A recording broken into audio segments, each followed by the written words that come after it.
Olá, tudo bem, pessoal? Vamos começar mais uma live. Hoje sobre o nosso zumbido, misofonia e hiperacusia. Temos uma super convidada. Vamos o pessoal começar a chegar. Vamos aguardando, né? Agora esse esquema aí do Instagram que só notifica, a gente demora um pouco mais para achar as lives, né? E começar a entrar. Então vamos ter uma paciência aí que daqui a pouco a Lizzie também entra e a gente pode começar a conversar. E aí, Lizzie?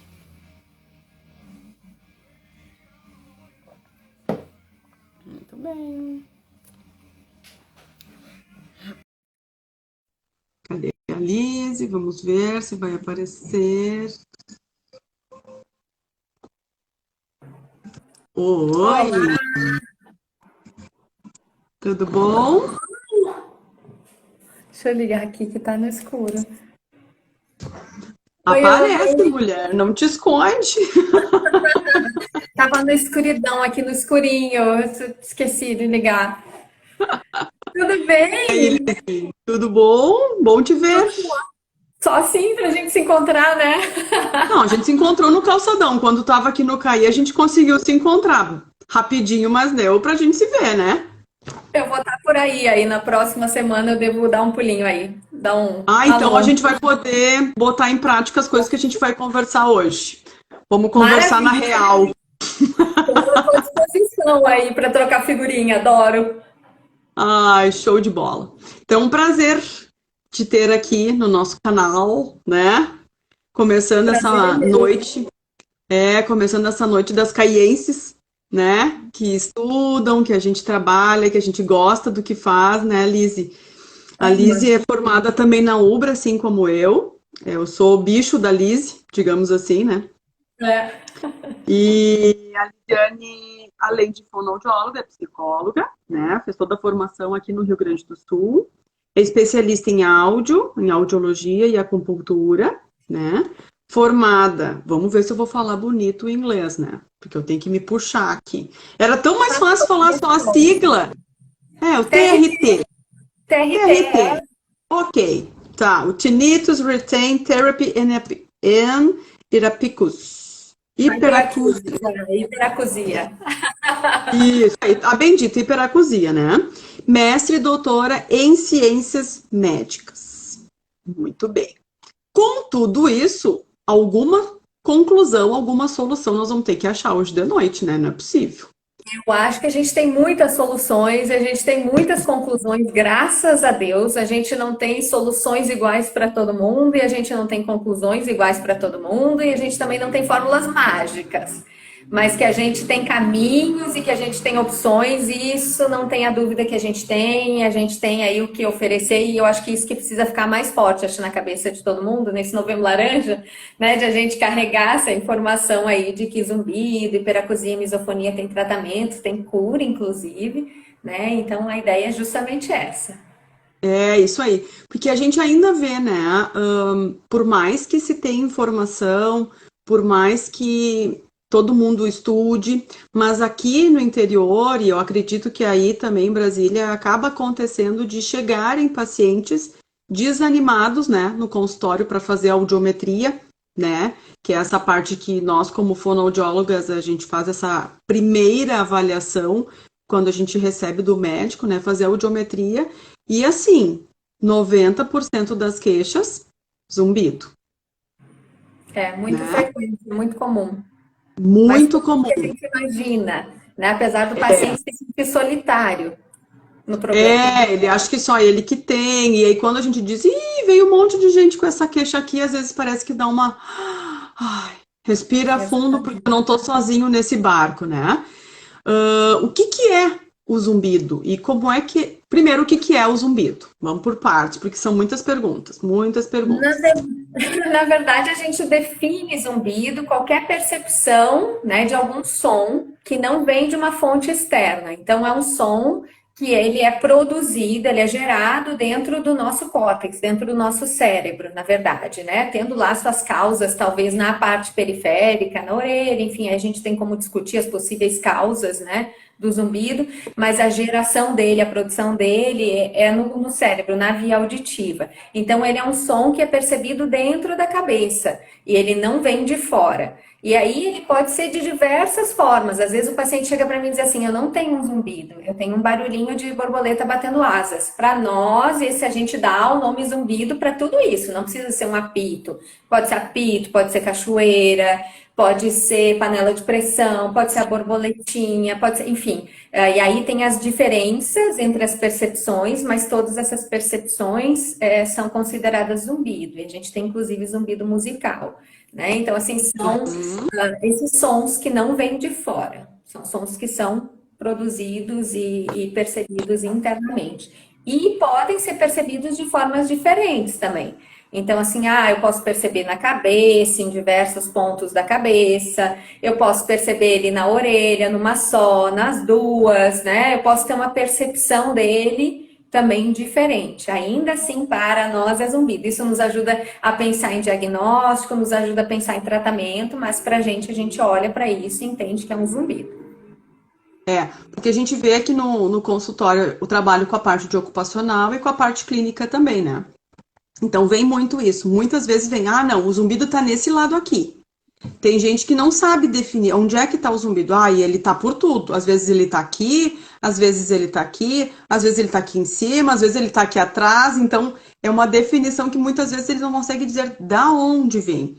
E às vezes também tem aquele paciente que acha que é externo. E pergunta para o marido, para o filho, tu não tá ouvindo esse barulhinho?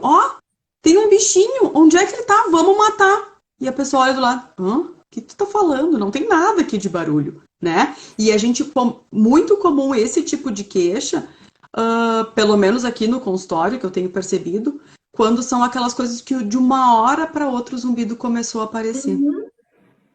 Então fica aquela coisa. É um relato que acha... no começo, né? A gente diz para o paciente, conta, no começo, eu achei que é muito comum, isso aí que você está falando, é bem isso mesmo. Que tinha um grilo na sala, passei o dia procurando, a noite procurando, não. Fui pro meu quarto, o grilo foi junto comigo, então esse grilo tava no meu ombro? Não, era uma coisa lá da sua cabeça. Mas quando a gente diz que é da cabeça, às vezes a pessoa já imagina outras coisas. Né? Meu Deus, estou ficando louco, estou vendo vozes, né? Ok? Dentro da psicologia, tu vai ter outras explicações. Mas, para uma situação de zumbido, é isso. Então, quando a gente diz que é uma coisa que não é puramente só do ouvido, às vezes eles olham assim, como assim? Eu percebo no meu ouvido, como que não é do meu ouvido? Né? E misofonia, o que é? Então, misofonia é um tipo de uma das sensibilidades a sons. A gente tem aí diferentes tipos de sensibilidade sonora, né? A gente vai dizer de praticamente 3 sensibilidades, que uma delas é a misofonia, outra é a hiperacusia, que a gente vai conversar mais tarde, e a fonofobia. A misofonia é uma dessas sensibilidades e ela tem uma característica de ser uma aversão ao som. Então, a misofonia, se a gente desmembrar a palavra, ela significa aversão ao som, e é um som específico. Então, normalmente, os pacientes misofônicos, eles têm uma queixa de ter um desconforto muito fora do habitual, do comum a todos nós. Então, todos nós temos desconforto com alguns sons. Nesses pacientes, esse desconforto, ele chega a gerar raiva, às vezes até um ato agressivo, né? E sons específicos, normalmente sons, é muito comum com sons de boca, né? De garganta, de boca, é muito comum o paciente misofônico ter gatilhos, que é o que a gente chama que dispara essa sensação de raiva, de aversão, de horror ao som. E esse paciente, ele tem aí, então, uma alteração aí de uma conversa, né? Uma parte um pouco mais de mistura aí na parte neurológica do sistema da via auditiva, que carrega o som, com o sistema emocional, com o sistema límbico. Então, a gente começa a enxergar a misofonia por um lado muito mais emocional, afetivo, do que via auditiva, diferente do zumbido, diferente da hiperacusia. Mas ela é caracterizada por eu ter essa aversão, essa reação extremamente forte, aversiva, raivosa, para sons específicos. Aí você tem diversos gatilhos, né? Às vezes o tic-tac da caneta. Exatamente. E o curioso é que o paciente pode ter um relato assim, me incomoda esse som de uma pessoa específica. Pode ser que seja de todo mundo que faz esse som, às vezes é de uma pessoa específica, né? Então, assim, meu pai, quando faz esse som, me incomoda muito, mas outra pessoa não. Ou quando eu produzo o som, não incomoda. Então, eu disparar o gatilho não é um gatilho para misofonia. Então, assim, é uma coisa muito característica, muito. Hoje em dia a gente conversa mais, a gente está recebendo muito mais pacientes de misofonia do que recebia antes. Eu entendo que não é porque aumentaram os casos, eu entendo que é porque a gente está falando a respeito, as pessoas estão sabendo que isso é uma condição real e que isso tem um tratamento e que estão tendo a oportunidade, então, de buscar tratamento, que antigamente, como não se falava, não se sabia, né? É o chato, é o cri-cri, é aquele que não come com a família, aquele que não frequenta as festas de final de ano não consegue sentar na mesa. A gente tem crianças, né? Quando tem o barulho do passarinho, né? Uma criança, até dei um exemplo aí numa outra live, que é uma criança que eu tenho que tem aversão ao barulho do passarinho e tal. Então, são sons bem específicos, que não está ligado ao volume do som. Então, não são sons necessariamente de média e forte intensidade. São sons, muitas vezes, de baixos, né? Fraquinhos, que passam desapercebidos, talvez para a maioria de nós. Para esses pacientes, são gatilhos de muita raiva, de muito desconforto, de muito incômodo. Tu sabe que conversando, a gente teve uma situação, né, do menino que a gente passou para ti, enfim, e a gente fui conversando com outras colegas, até as fonos ali da clínica, e uma colega disse assim, mas eu também me irrito, e aí meu marido diz, para de ser chata, presta atenção em outra coisa. Essa questão de para de ser chata, ok, mas prestem atenção em outra coisa, isso seria uma forma, uma coisa que realmente funciona para o misofônico, ele não consegue focar em outra coisa? Para nós funciona, que nós não temos uma aversão, um pavor, né? Pense o seguinte, se eu dissesse para você, é um exemplo que eu dou para paciente zumbido, mas vamos mudar ele um pouquinho. Se eu dissesse para você o seguinte, olha, eu fiquei sabendo que aí na sua casa, na sala que você tá, tem uma jararaca. Ela ficou solta aí, se perdeu hoje de tarde, está presa aí no quarto, mas não se preocupa não, se você sentir alguma coisa no seu pé, se você ouvir um barulhinho, você Fica avisa tranquilo. que a gente não tem para ir buscar a jararaca, tá? Muito provavelmente você não vai lembrar nem que teve aqui comigo nada, né? Eu brinco até com o paciente, eu não lembro nem da cor do meu cabelo, não tem como. Por quê? Porque o seu cérebro não é burro.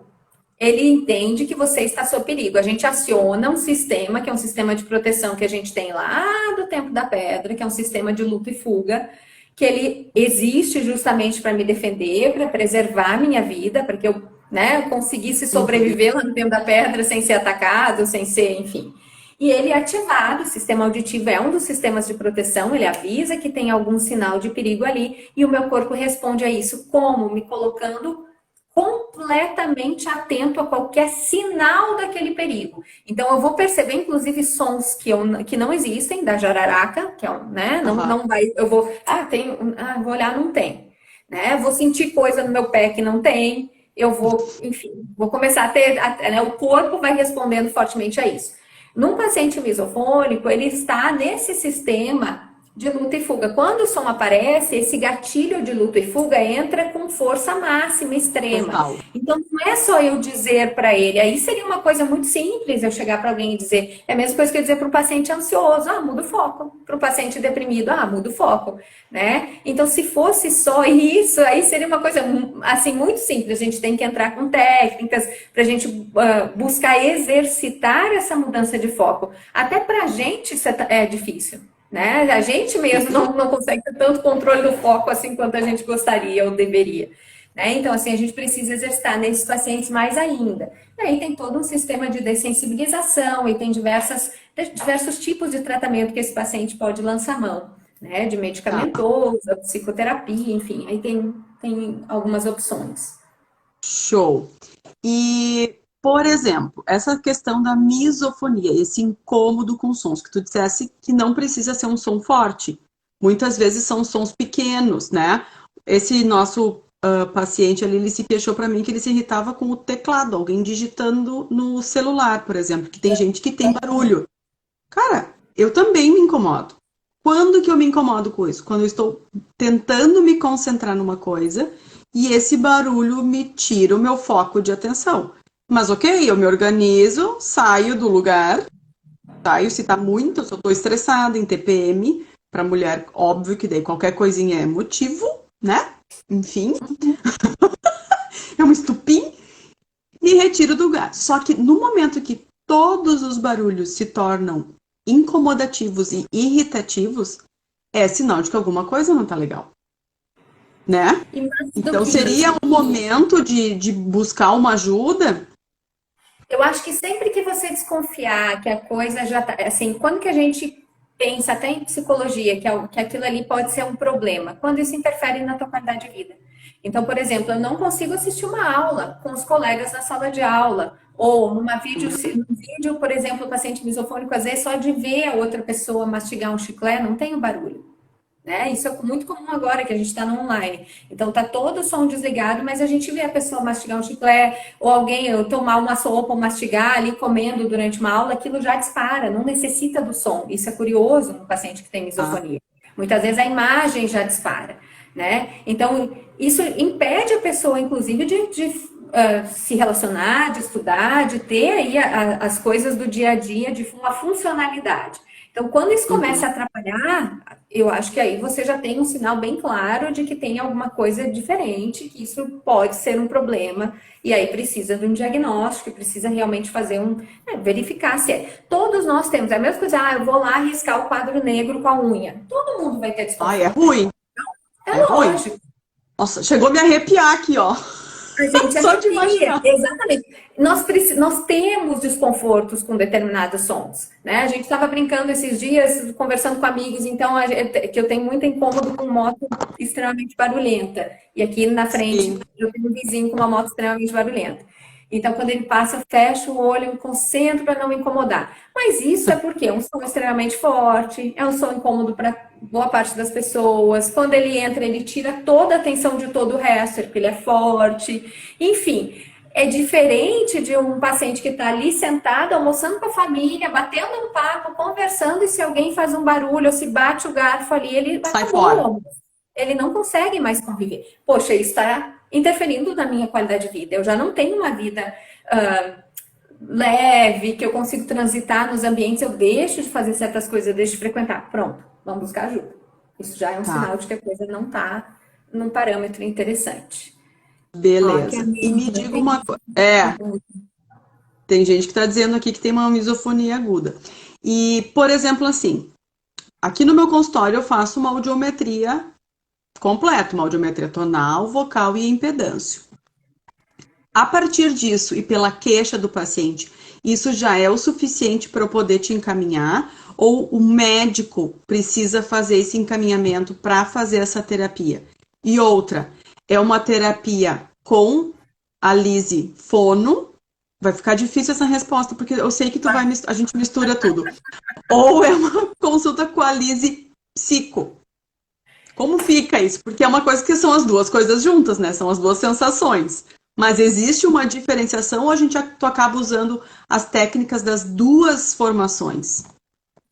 Bom, eu sempre digo que o diagnóstico sempre começa com o otorrino, né? A gente precisa ir para o otorrino até para fazer uma audiometria, eu preciso que o otorrino veja, tem ceras, tem, enfim. Então tem todo o diagnóstico até do nariz, porque eu posso ter uma interferência da tuba, a gente tem muito zumbido gerado por tuba, por exemplo, por alteração de tuba. Então, se o nariz não funciona bem, a tuba vai ter consequências, enfim.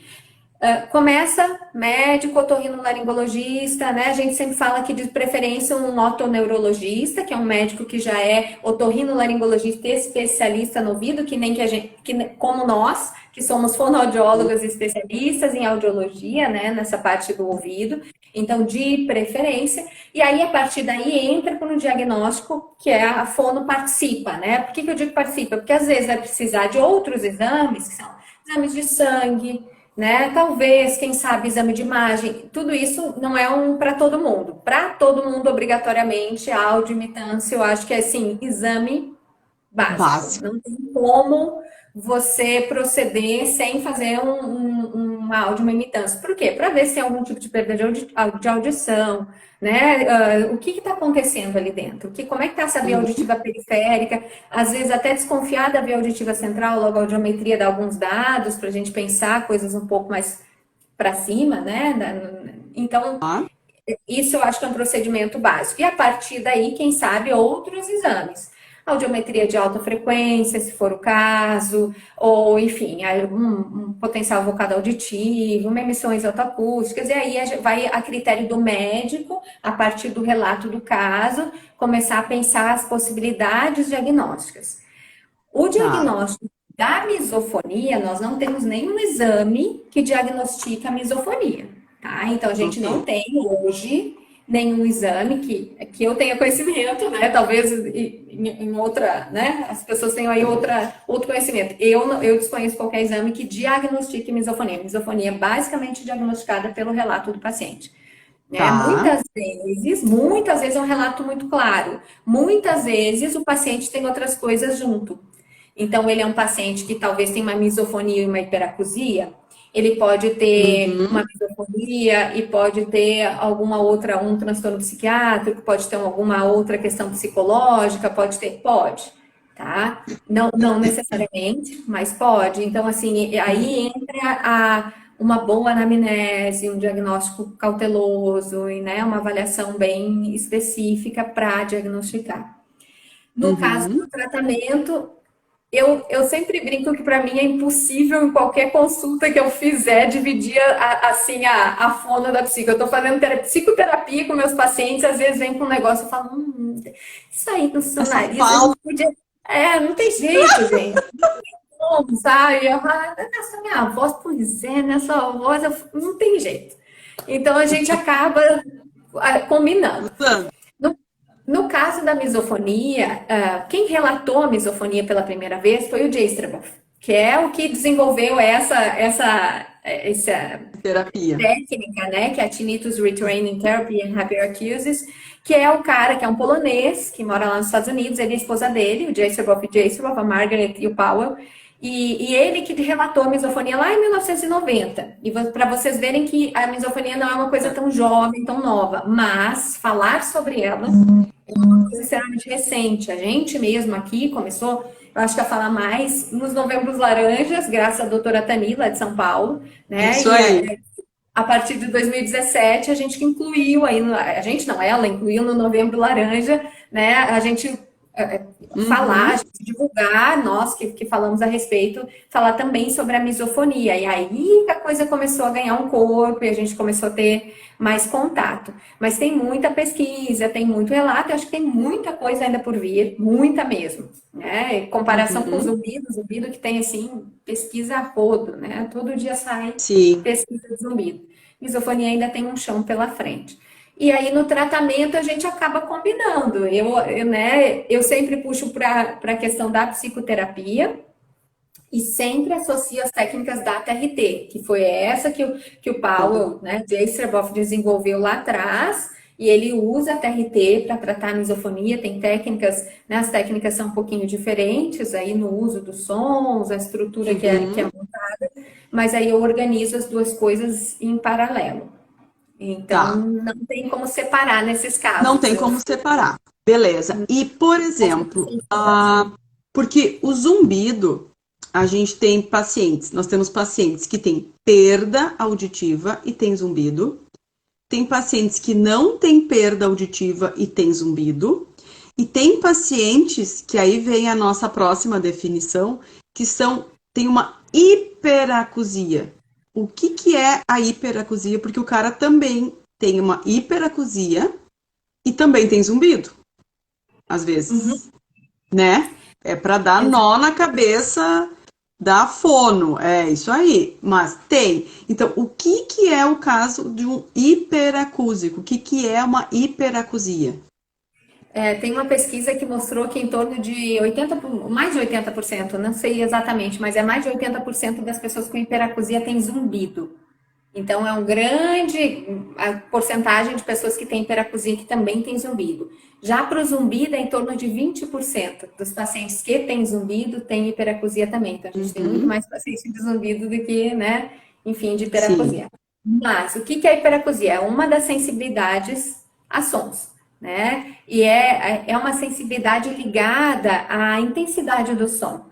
Então, todos nós temos um limiar onde a gente dispara um desconforto, é um sistema de defesa, novamente, o nosso corpo, os sistemas de defesa dele, ele tem um sistema de defesa. Quando o som chega lá numa intensidade, num volume, né, que é um volume que pode ser entendido pelo nosso cérebro, pelo nosso corpo, como algo perigoso para lesionar, para machucar ali as células que transportam o som. Quando o som fica muito alto, ele machuca essas células ali do caracol da audição, que é da cóclea, né? E aí acaba machucando essas células, eu tenho perda de audição. Por isso que a gente diz no fone de ouvido, de festa, de balada, Uhum. é perigoso, porque tem som alto, porque essas células acabam, né, sofrendo aí lesões. Então, esse sistema de proteção, ele é ativado para me proteger a partir aí de 90, 100 decibéis, 95 decibéis, pode começar a acionar o sistema de proteção. Nos pacientes que têm hiperacusia, esse sistema ele é disparado antes. Então, sons que não estão na intensidade tão forte para disparar, já disparam esse desconforto. Então, são pacientes que sim têm desconforto, eles não têm uma aversão, uma resposta de raiva, uma resposta emocional necessariamente, eles têm um desconforto, eles podem até ter dor, eles podem ter relato de dor, a sensação de, ai, tá muito alto, né? Uhum. A moto que passa aqui, um paciente de hiperacusia tem um incômodo bem forte, porque é um som muito forte, muito intenso. Ele entra, ele chega a sentir a vibração, então gera desconforto. Uhum. E atinge uma intensidade, um volume que dispara esse sistema de desconforto para eu me proteger. Só que ele dispara antes do que deveria. Tá. Então, o quanto eu consigo ouvir para o limite que eu disparo o desconforto fica muito pouco se eu tiver uma perda de audição. Então, o paciente, para eu Uhum. dar som para ele, isso é um problema na hora de a gente colocar aparelho auditivo. Aparelho. Porque o paciente com hiperacusia, o ideal é a gente tratar a hiperacusia, né? Para a gente conseguir ter uma adaptação, colocar um aparelho no intuito até de tratar a hiperacusia para ele poder realmente suportar aí os sons e as intensidades. Tá. Pensando nisso, eu vi que a gente tem algumas fonos aqui participando, junto às gurias ali da clínica e tal. É, eu posso dizer que ele tem um recrutamento, o hiperacúsico tem um recrutamento? Não, recrutamento aí seria uma outra questão, porque a hiperacusia ela é na via auditiva central. Eu tenho eu tenho uma sensibilização da via auditiva central.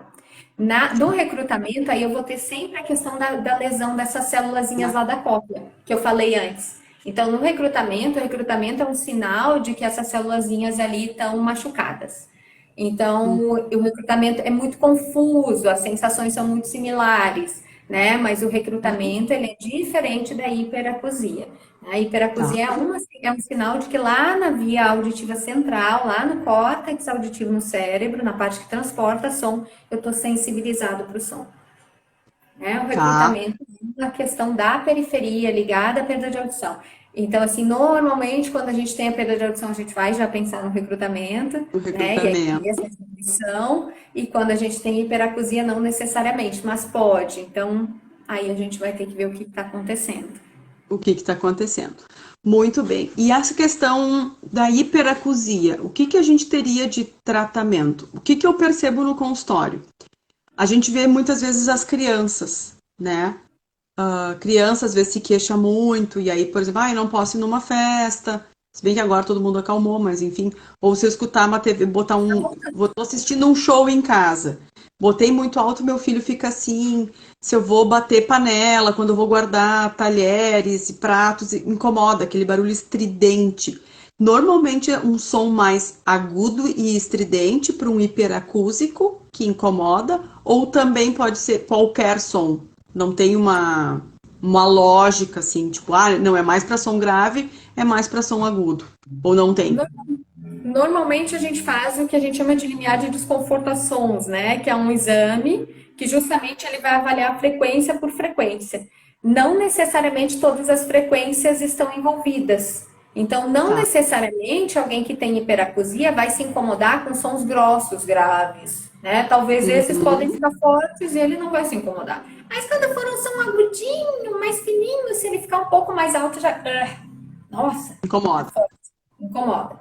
Então, Uhum. o limiar de desconforto, eu lembro de uma amiga até, que eu fiz o limiar de desconforto e era assim uma coisa absurdamente, era uma curva ascendente assim absurda. Então, é interessante fazer o limiar de desconforto, né? Eu gosto de um exame, inclusive, de acompanhamento para eu ver o meu tratamento no papel fazendo efeito. Isso é legal da hiperacusia, que você consegue enxergar por meio do limiar, Medir. diferente do zumbido, que é mais subjetivo, da misofonia, que é mais subjetiva. A hiperacusia também é subjetiva, o limiar de desconforto também é um exame subjetivo, mas você tem mais assim onde palpar, né? E não Uhum. necessariamente todas as frequências estão envolvidas, não. Eu posso ter mais agudos, incomodando, um pouco mais dos graves, né? Pode ser assim, Uhum.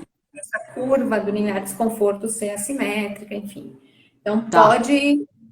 é interessante investigar, não Investigar. necessariamente Tá. todos os sons. Então, voltando a essa questão ali da questão das crianças. A gente sabe, né, como fono, como, enfim, as pessoas, no geral, que as otites de repetição provocam esse desconforto. Mas daí a gente também pensa, é que daí fecha com isso que tu comentou, que é uma questão mais de vias aéreas centrais. E aí a gente lembra que quando as crianças têm as otites de repetição, essa orelha está sempre trabalhando e procurando o som na água, digamos assim, que é o líquido que está lá no ouvido. Então, toda vez que ela percebe o som é de uma forma diferente, mais abafada, e esse registro do som vai ficando diferente. Então, eu tô sempre com o meu ouvido tampado, meu ouvido tá doendo. Eu vou ficar sensível ao som, porque eu normalmente tenho uma otite, uma coisa que está me incomodando. Então, a gente sabe que as crianças com otite de repetição podem ter uma tendência a ter um problema de processamento auditivo. As provas de processamento auditivo trazem algum resultado para a questão da hiperacusia? Tem Não tem nada a alguns ver. estudos mostrando que algumas provas do processamento auditivo podem ser interessantes, não só para hiperacusia, mas zumbido também. Então, está começando aí a sair coisas que podem ser bem interessantes para nos guiar nesse sentido. Então, Legal. é algo interessante de se investigar também, né? E Porque observar se aqui no consultório eu estou começando a fazer essa parte de processamento e hoje o que que pensa? Ah, criança com dificuldade de aprendizado, ponto, né? Mas quando a gente começa a pensar que todo o processo de ouvir, eu preciso do meu cérebro, e se eu tenho dificuldades de ouvir que dependem desse processamento do som, claro que eu vou ter que adequar as provas, né? Obviamente. Mas então é um teste que a gente sabe que temos em vários lugares. A questão é saber quais testes fazer, né? E as pessoas solicitarem essa avaliação com esse foco, né? Porque os testes, a maioria dos testes usados é para ver essa questão de identificação de sons no barulho. E quem tem, às vezes, uma dificuldade de processamento auditivo vai mal nas provas porque não consegue separar o barulho da informação que realmente precisa, né? O hiperacúsico tem essa queixa de, nossa, quando eu tô num lugar com muito barulho, eu não consigo entender o que as pessoas falam, ou ela só tem uma queixa de me incomoda o barulho e eu tenho que sair dali. normalmente, quando o paciente chega para mim e fala, eu estou num lugar com muito barulho, uma praça de alimentação, eu fico com dificuldade de entender o que os outros falam, eu corro para a audiometria para ver se tem alguma alteração auditiva, né? Porque isso já me faz pensar numa possibilidade de uma perdinha auditiva, por mínima que seja ali. Não necessariamente, a hiperacusia não tem esse relato necessariamente de, estou num ambiente barulhento, não consigo. O som incomoda, é muito O barulho. som E incomoda. aí o incômodo é tanto. Aí é onde entra a questão. O incômodo ele prende o nosso foco. Se eu brinco isso, se eu pregar um prego na sua mão e mandar você aprender francês, você não vai conseguir se concentrar numa aula de francês. Então, Não assim, vai. imagina que aquela pessoa está num ambiente com incômodo. Então, ela não vai se concentrar em outra coisa, ela não vai conseguir tirar o foco do incômodo para curtir, almoçar, relaxar, bater um papo e tal. Então, entra aí outros fatores envolvidos. O que eu acho que a gente precisa bem chamar atenção nisso que você está me dizendo é que assim, a gente tem muita pesquisa mostrando que pequenas privações sensoriais, o que é isso? Se eu diminuir aqui a entrada de som, mesmo que muito pouquinho, a gente já tem mudanças visíveis no córtex, no cérebro das pessoas, Uhum. em curtos períodos de tempo. Não é coisa, porque assim, a otite dura, sei lá, uma semana, duas, que a criança fica com o Mas ouvido um pouco tampado. A gente sabe por pesquisas de neuroimagem que isso já altera o funcionamento de áreas do cérebro. Então, sim, privação sensorial, por mais que seja pequena, né? Quanto mais longa, pior, logicamente, né? Então, assim, pais, fiquem atentos, tratem, busquem auxílio, se for muito frequente, se for muito repetitivo, né? Avaliação audiológica, avaliação de processamento auditivo, tem que investigar porque isso pode ter impacto, porque existe uma reorganização lá no cérebro, porque ele entende que está chegando menos som do que deveria. menos Ele som. veio pronto para receber aquilo ali e não recebe. Então, no Uhum. caso da hiperacusia, isso acontece quando eu uso um tampão. O paciente de hiperacusia tem a tendência a botar um tampão, porque o som Para alto não se incomoda, então incomodar.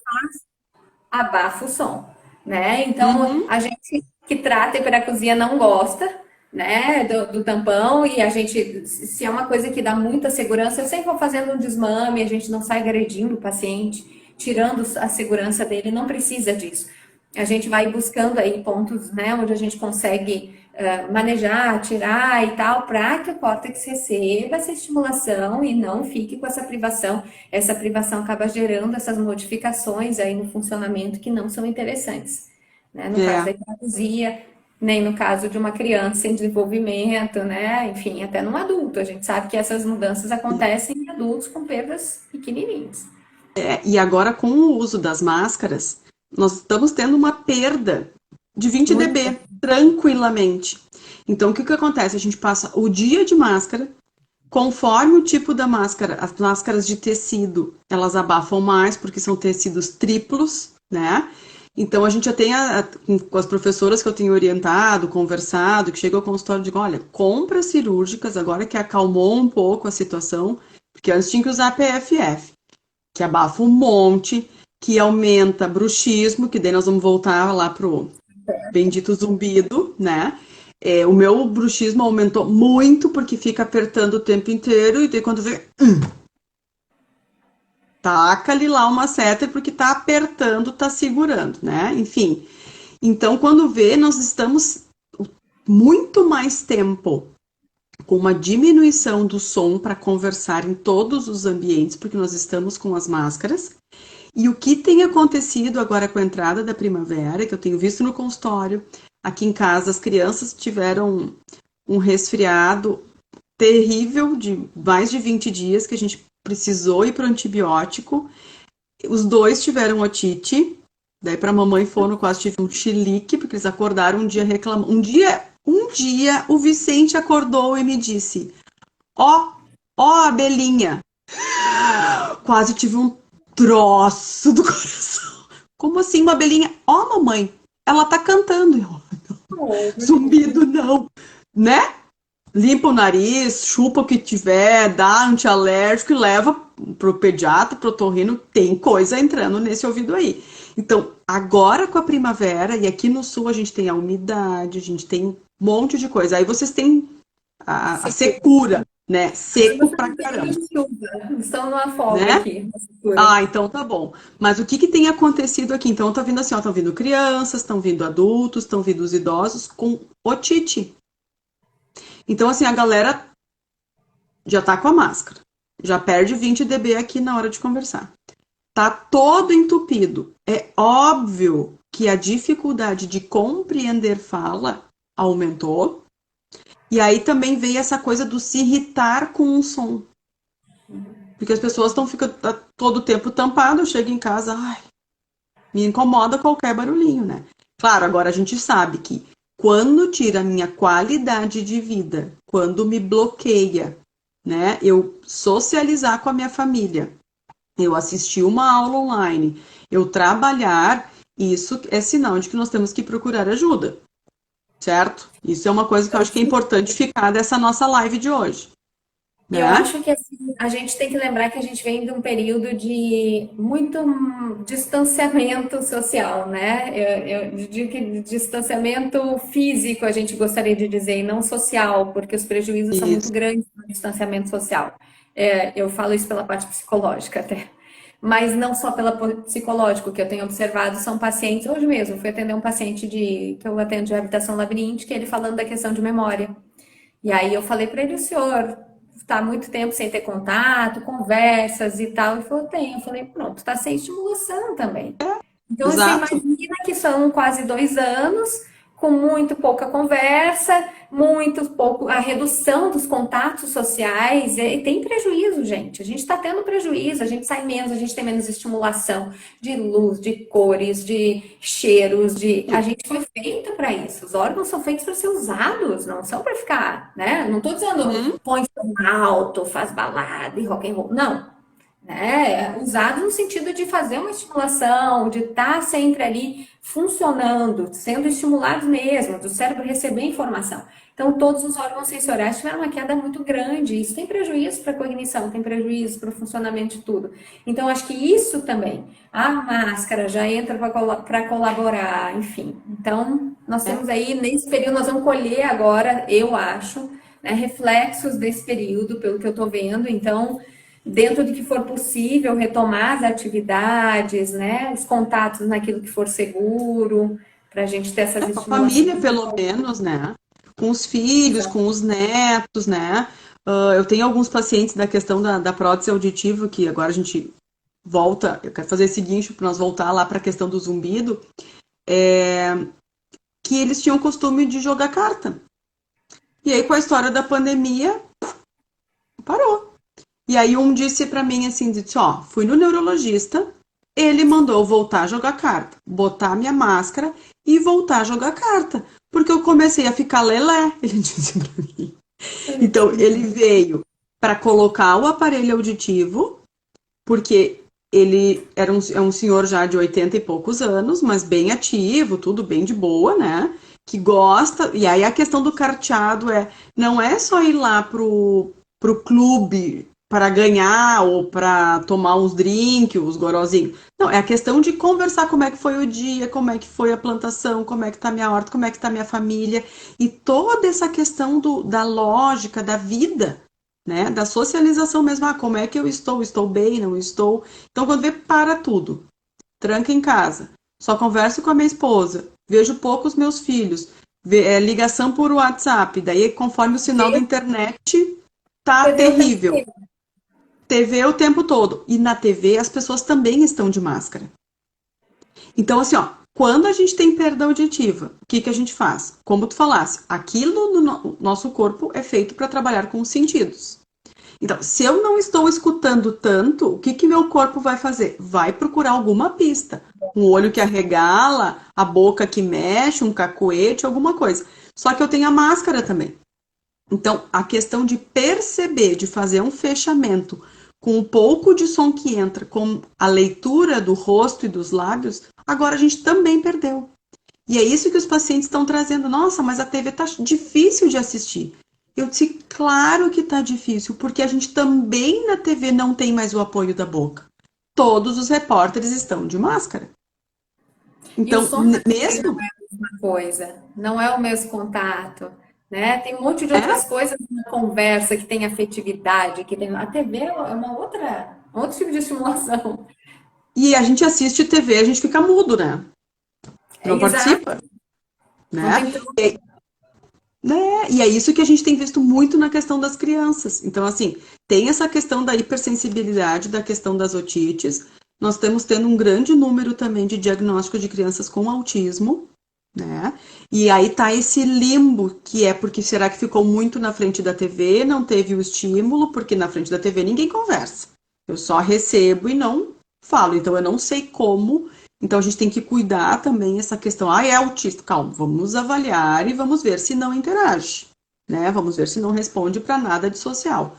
E dentro disso vem a questão do zumbido que a máscara provocou, porque está fazendo a gente fazer um apertamento, então a gente faz um bruxismo, daí a gente tem uma tensão cervical, eu tenho uma cefaleia, eu posso ter uma tontura, e aí vem o zumbido junto.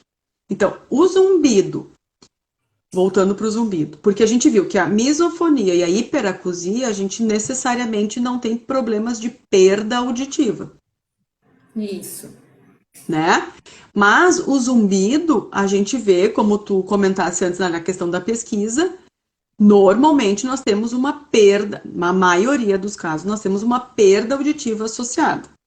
Tá. Para o zumbido, que temos de terapias para resolver? Nos casos em que eu não tenho perda auditiva. O cara escuta bem, tá tudo normal, eu fiz audiometria. O que às vezes eu noto? Eu faço a audiometria do cara, show.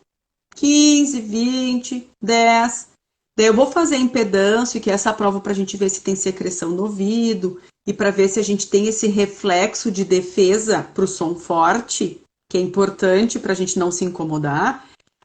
Muitas vezes, quem tem a queixa do zumbido não tem esse reflexo, né? Muitas vezes tem, mas muitas vezes não tem.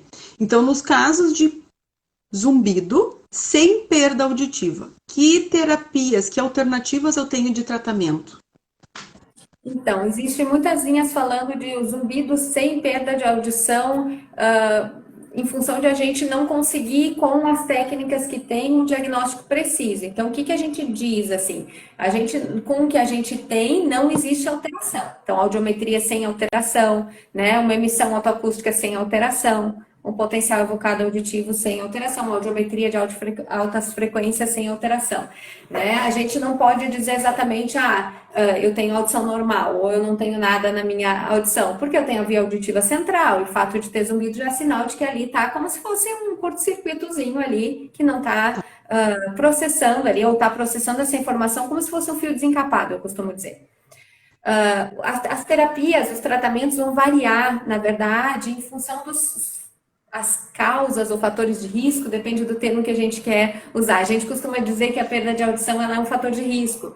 Por que não uma causa? Porque não é todo mundo que tem perda de audição que vai ter zumbido, né? Mas Exato. É um fator de risco porque o zumbido, ele normalmente, na minha prática, e eu tô levando uns 21 anos, agora em novembro fiz de zumbido, então, na minha prática, a gente nunca vê um zumbido de causa única.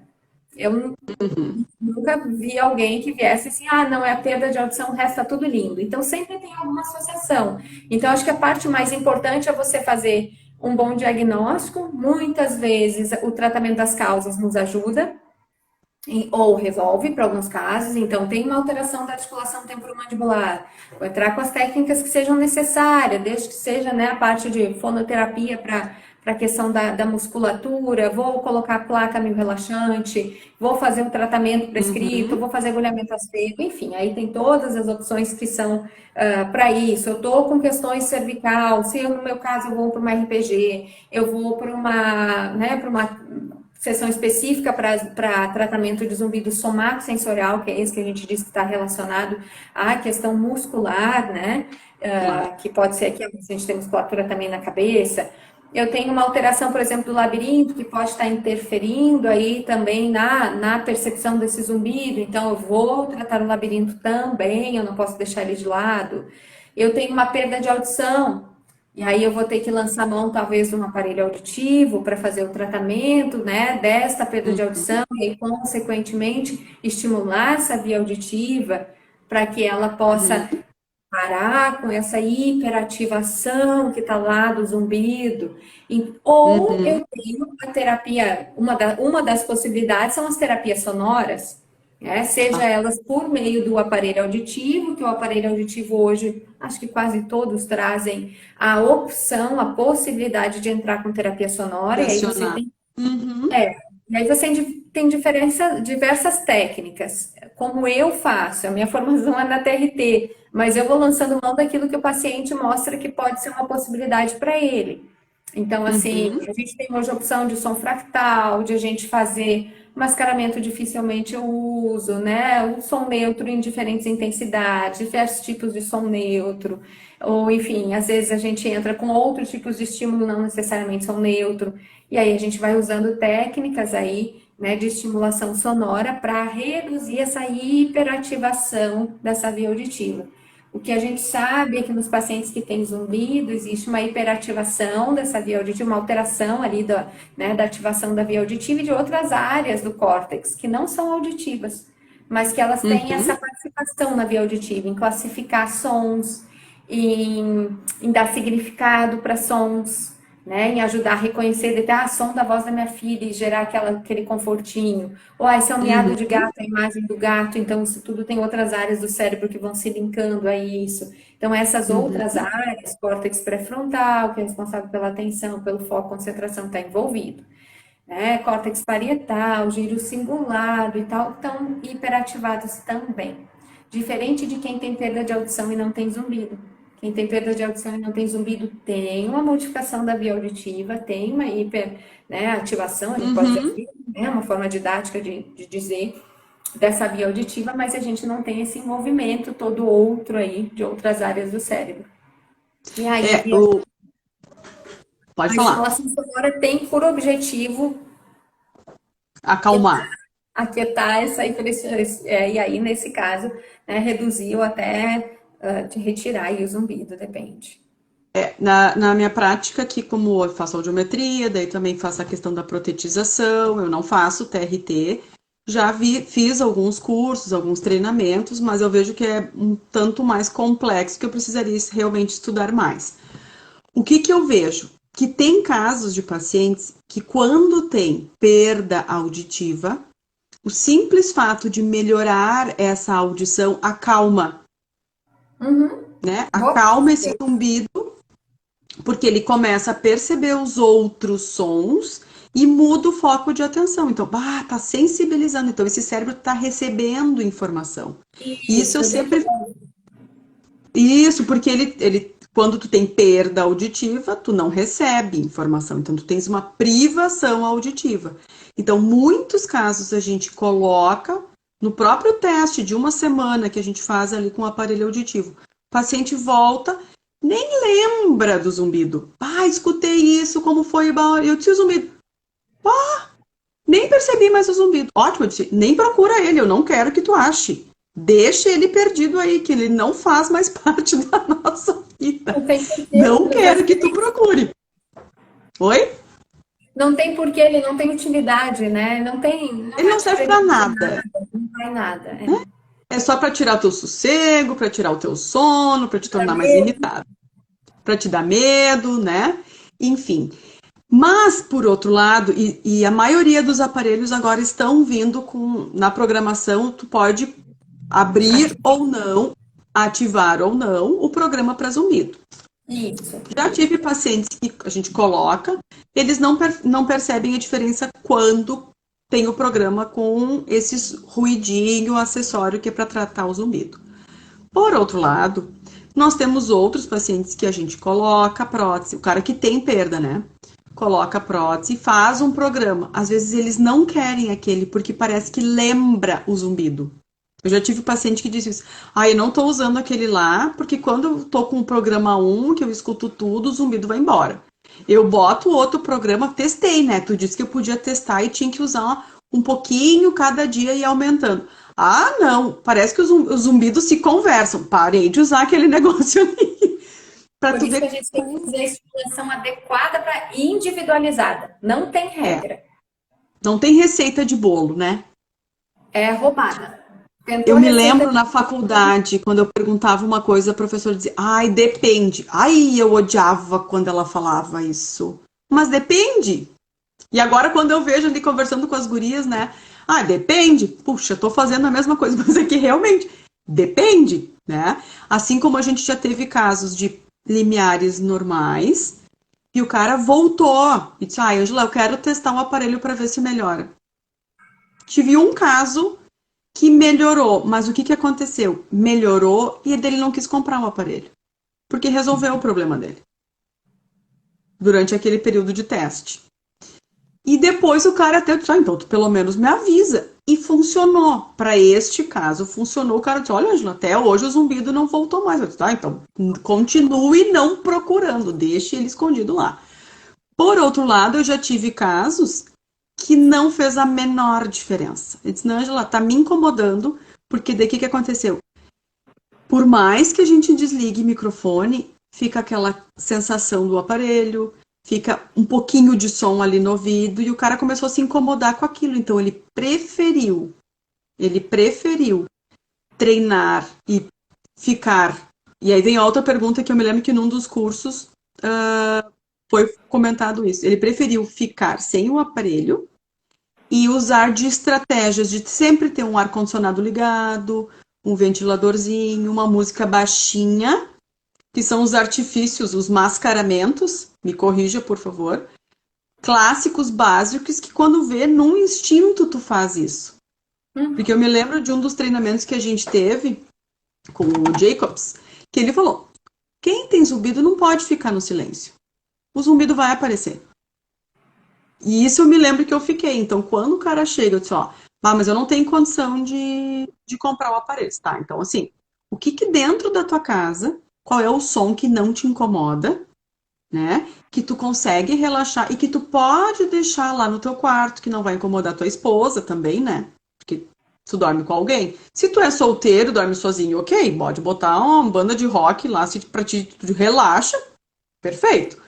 Mas se tu tem uma vida conjugal, tem os filhos, um som que pra ti é agradável, que tu relaxe e que não incomode o outro. Isso seria uma forma, digamos, caseira, ou a gente não deve orientar esse tipo de coisa? Precisa fazer uma super avaliação, uma indicação? Como é que é isso? Não, eu acho que não tem nenhuma contraindicação. A estimulação sonora, ela é sempre muito bem-vinda. E a única questão é a gente restringir. O paciente vai ter que buscar o confortável para ele. Então, assim, é muito comum a gente ver assim, ver no vídeo no YouTube, o pessoal fala, use white noise cura zumbido.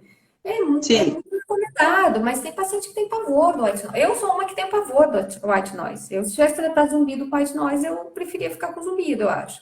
Porque eu tenho pavor. Eu tenho paciente que ama, que é uma maravilha e que adora, enfim. Então, assim, tem que ir do agrado, da possibilidade do paciente do agrado. Hoje em dia tem muito aplicativo, né? E os nossos celulares têm muita essa disponibilidade. Então, às vezes vale a pena dar uma olhada aí nos aplicativos, baixar alguns aplicativos e aí deixa os sons lá. Eu acho que é super indicado, né? Realmente o silêncio não é o nosso maior amigo. Pensa que você tá...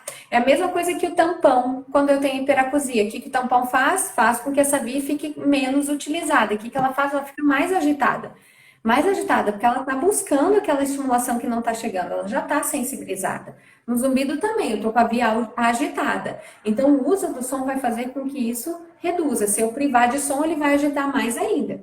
Então, o silêncio não é o melhor amigo de quem tem zumbido, não. Não quer dizer que tem que ter um barulho, gritaria. Alto, né? Sim. Alto, Sim, então, toda orientação que possa trazer conforto é sempre muito bem-vinda, né? Toda, assim, a indicação que é bem feita, toda orientação bem feita é sempre um conforto, né?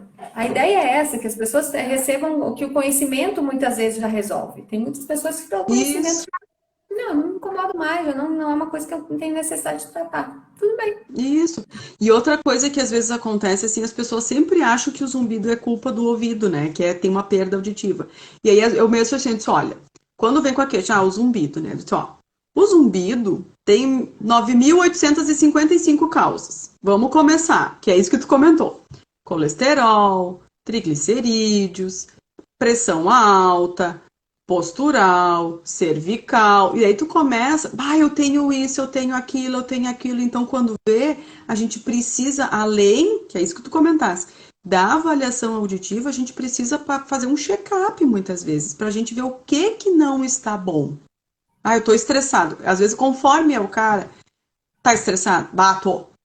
Pode ser, isso pode ser uma coisa, porque aí tu não dorme bem, tá todo tenso, tu tá cansado, teu corpo vai fazer tu parar de alguma forma. Não é?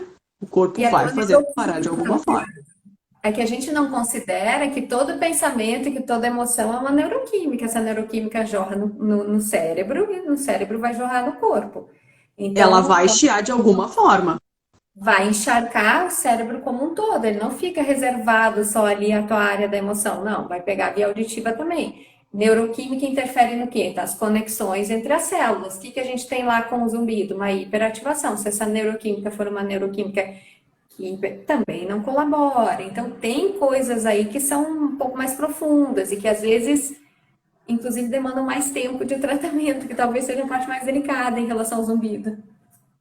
Porque às vezes as pessoas também querem o imediatismo, né? Eu vou botar o aparelho e tem que sumir. Meu, não é assim. Quantos anos tu ficou sem escutar? Ah, sei lá, minha vida inteira. Tá, daí agora em 5 dias tu quer que eu resolva a vida. Que tu volte a ouvir em todos os lugares, que o zumbido pare. Meu, nem teu ouvido tá acostumado a ter um negocinho ali dentro. É óbvio que ele vai coçar. É óbvio. Então, tudo precisa de um tempo pra gente ir testando, a gente recebendo novos estímulos, né? Pra gente ir adequando, Isso. a gente Eu adequar essa costumo... hipersensibilidade, que são Isso. hipersensibilidades auditivas, esse nosso assunto aqui, o zumbido, a misofonia e a hiperacusia, são hipersensibilidades, são coisas que estão exageradas no nosso sistema auditivo. Então, o que levou para desencadear? Quanto tempo tu levou para buscar um tratamento? Vamos com o mesmo tempo para nós tentarmos resolver esses problemas. Não vai ser uma chave de luz que eu vou ligar e vou desligar e vai tudo parar. Porque tem várias coisas que a gente precisa pensar juntas, né? E o cérebro, né, Ângela? Eu acho que sempre falo isso. O cérebro não tem uma coisa do dia para a noite, né? Assim, a não ser que eu tenha uma super expertise, uma super habilidade, eu não aprendo uma língua do dia para a noite. Eu não aprendo uma profissão do dia para a noite. Eu preciso de estimulação contínua, repetitiva, constante. É esse princípio que a gente vai usar na hora de tratar um zumbido, uma hiperacusia, uma misofonia. Nós vamos ter que modificar conexões sinápticas, células lá dentro do cérebro. E isso não acontece que nem colocar e tirar na tomada. Então, isso não se construiu do dia para a noite, apesar de ele ter aparecido muitas vezes assim, né? Não foi assim, foi uma junção de fatores, liberações outras, neuroquímicas, formatações lá de células que não são assim do dia para a noite. Para retirar também não, né? E é por isso que a gente não tem nenhuma pílula que termina zumbido. Eu não tenho nenhuma pílula que liga e desliga neurônio ainda. Então, a gente não tem o que fazer neste sentido de imediatismo. Isso não quer dizer que não tem a solução, isso não quer dizer que não tem melhora, isso não quer dizer que não tem a cura. Isso só quer dizer que tem um tempo de tratamento. Precisamos de um tempo. Precisamos de um Exatamente. tempo para poder tratar. E se permitir Identificação. fazer um tratamento, né?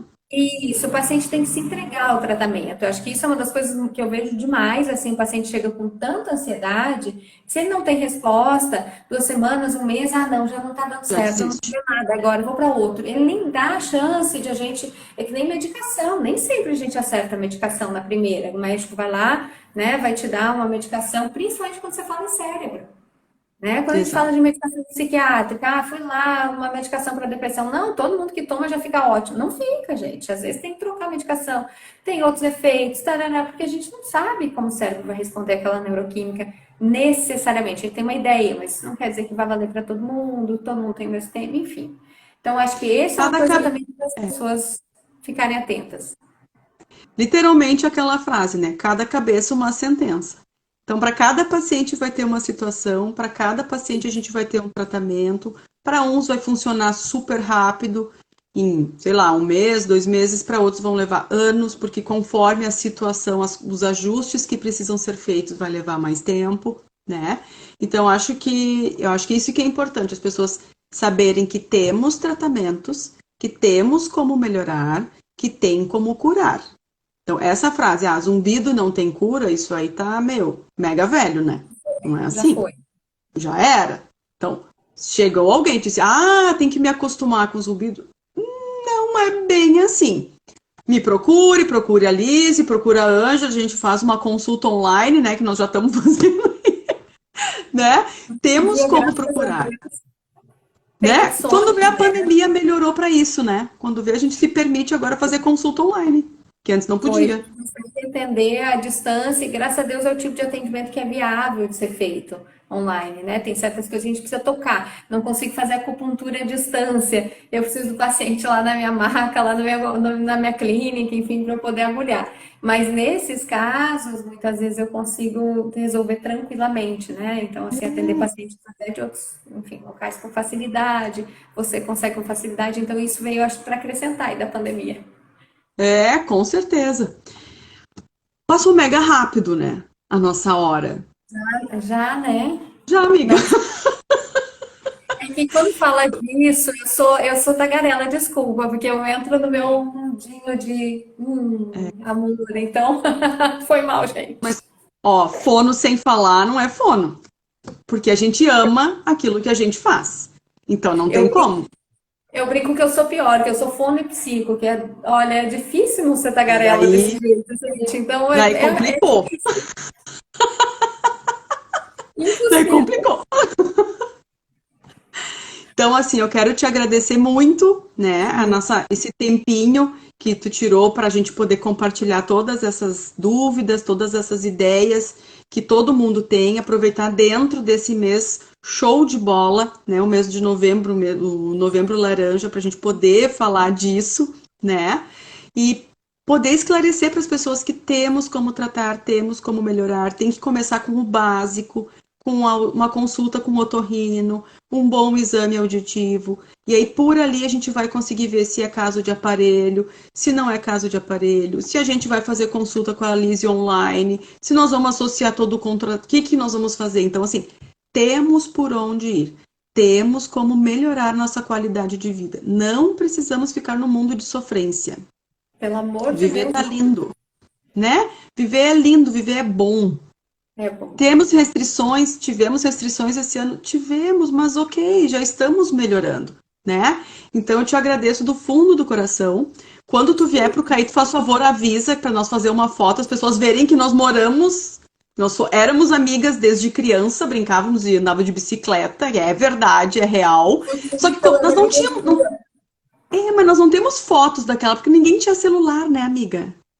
Então, Não, assim, é as fotos é dos aniversários da Pri. Os aniversários da Pri. Vamos ter que pedir para Priscila uma foto aí para nós poder botar aqui, que a gente é amiga de criança, sim. Tá bom? Muito obrigado. Obrigado, galera, que participou. Eu achei que só que o pessoal ficou muito tímido. Acho que a gente falou tanto que eles não tiveram tempo para perguntar, mas ok. Nós vamos fazer uma próxima com mais perguntas e a gente vai respondendo as perguntas daí. Tá bom? combinado. Obrigada, pessoal. Um super beijo. Uma boa noite para todo mundo. Até mais. Beijo.